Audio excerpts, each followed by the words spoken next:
Qual é? Eu sou o FB e eu não sei do que eu tô falando. E a gente vai dar continuidade à série As Sugestões à Ciência do Engano. Vamos lá, vamos partir. Eu não estou suportando mais. Eu estou no limite, Brasil.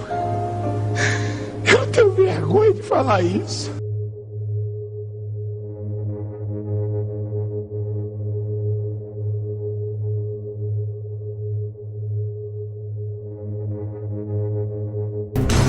Por que acontece isso? Sugestões: a ciência do engano. Observe essa fotografia durante 10 segundos.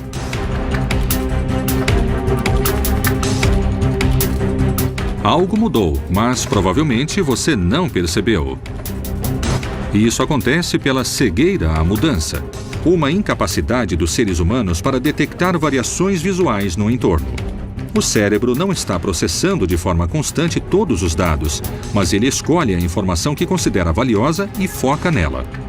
O córtex parietal é a área responsável pela concentração, e sem a ajuda dela, não poderíamos perceber mudanças mais evidentes.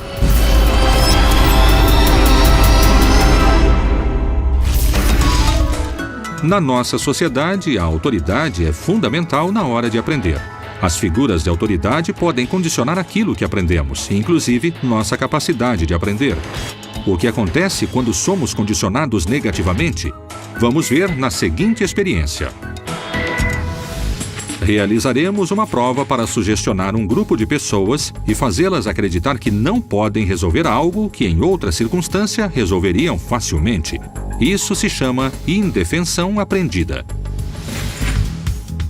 Boa tarde, nós vamos fazer uma dinâmica muito simples. Serão duas equipes. Primeiro, a equipe 1, nosso objeto de estudo.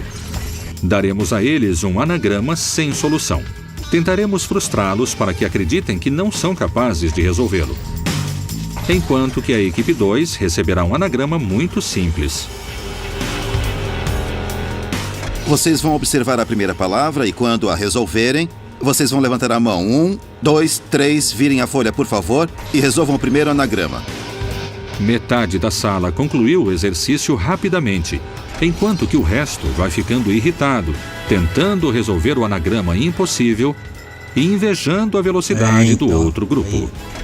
Não se preocupem se não estiverem conseguindo. Vamos para o seguinte anagrama, ok? Esse mecanismo, chamado de reflexão aprendida, funciona repetindo um estímulo para que esse estímulo seja incorporado à pessoa. Com o segundo anagrama, continuaremos frustrando o primeiro grupo, nosso objeto de estudo, com outro exercício impossível. Enquanto isso, tudo continua muito simples para o grupo 2. A segunda etapa termina com os resultados esperados. Vemos no grupo 1 expressões de deslocamento e fracasso. Se alguém fica falando o tempo todo que não vamos conseguir, nós vamos nos convencer de que não conseguiremos. Ainda mais se tentarmos e aí não conseguirmos mesmo. Agora vamos realizar o terceiro e último. Para o terceiro anagrama, a palavra será a mesma para todos: esponja. Ordenando as letras, pode-se formar japonês. Será que eles conseguirão resolver? O grupo 2, assim como nas etapas anteriores, resolve o exercício com velocidade. Mas o grupo 1 falha novamente e não consegue resolver, mesmo sendo bastante fácil. Eles se sentem... Aí, então, você como é que é o que estuda e aí, tipo, acontece, né? Mais ou menos isso. sentem abatidos por não ter conseguido resolver nada.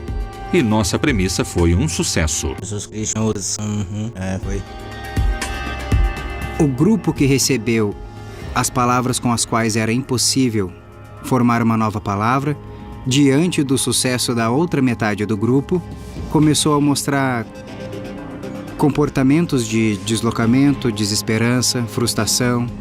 E isso acontece porque essa experiência cria as condições da indefensão. Isso é, fazer com que alguém acredite que é incapaz de comportamentos que mudem uma situação adversa. Dessa forma, vimos como os alunos que receberam os anagramas impossíveis foram induzidos à indefensão por condicionamento. Eles pensaram que não eram capazes de solucionar algo que em outra circunstância poderiam ter resolvido sem problemas. A indefensão por condicionamento funciona com pessoas, grupos e sociedades através da força e da autoridade.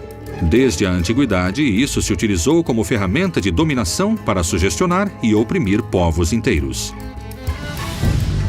Dia 25 de dezembro do ano 800, Carlos Magno, rei dos francos, transformou-se no amo e senhor de praticamente todos os homens da Europa através da sugestão, depois de ser coroado como imperador do Papa Leão III e transformando-se assim no soberano máximo, um ser quase divino. Então, isso acontece, né? Aconteceu.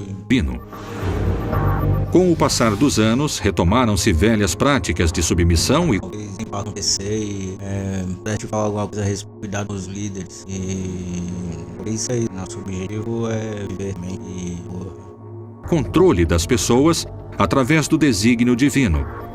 A ideia de que Deus tinha ungido o rei e seus senhores, fazendo-os superiores, se impôs aos poucos, condicionando sua capacidade de reação. No sistema feudal, o poder político estava no comando de um rei. E os senhores eram os donos das terras naquele momento. Eles decidiam quem iria à guerra, quem faria determinadas coisas. Eles eram aqueles que tinham o controle absoluto naquele momento. E os servos aceitavam esse controle. Com o tempo, essas práticas de aceitação e submissão foram se tornando naturais em todas as famílias. Os filhos aprenderam dos pais o costume de obedecer sem objeção. A dominação se estabelece a partir do uso da força, se estabelece com os costumes, com a estrutura, e as pessoas acham que isso é natural. Dessa forma, os homens aprendem a obedecer também. Sem perceber, os jovens assumiram a crença de que existiam homens que mandavam e outros que obedeciam. Graças ao sentimento de indefensão herdado de seus pais, muitos homens obedeciam a outros sem questionar. Séculos se passaram para que essa prática acabasse e para que as pessoas pudessem construir seus próprios destinos. O condicionamento clássico é um tipo de aprendizado por associação e foi descoberto por Ivan Pavlov em 1901, enquanto estudava processos digestivos em cachorros. Ele percebeu que os cachorros segregavam saliva antes de receber sua comida só observando o alimento. Então, essa resposta não dependia de ter a comida na boca, só era necessário vê-la. Depois se demonstrou que quando os cachorros viam a comida acompanhada de um som, eles associavam ambos os elementos e depois de várias repetições, começavam a produzir saliva só com aquele som. Nós, humanos, mesmo que esse aprendizado precise da participação de várias áreas do cérebro, a área que envolve a memória praticamente não era necessária. Mas temos certeza de algo. É necessário que as conexões entre os neurônios sofram uma mudança, já que sem essa mudança não há aprendizado. Observe essa imagem. Vê como as asas da borboleta se expandem? Por que isso acontece?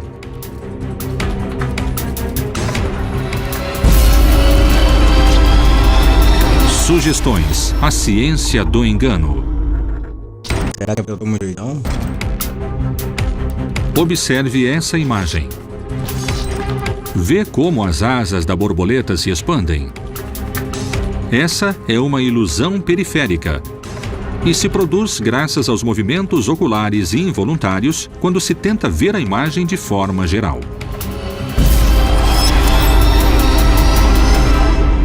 Então é isso, meus amigos. Espero que vocês tenham entendido alguma coisa com a minha explicação embasada a respeito de todos os assuntos tratados. Espero que vocês deixem seu like, seu comentário a respeito do programa, tá? E é isso, eu sou o FB, você está sendo enganado.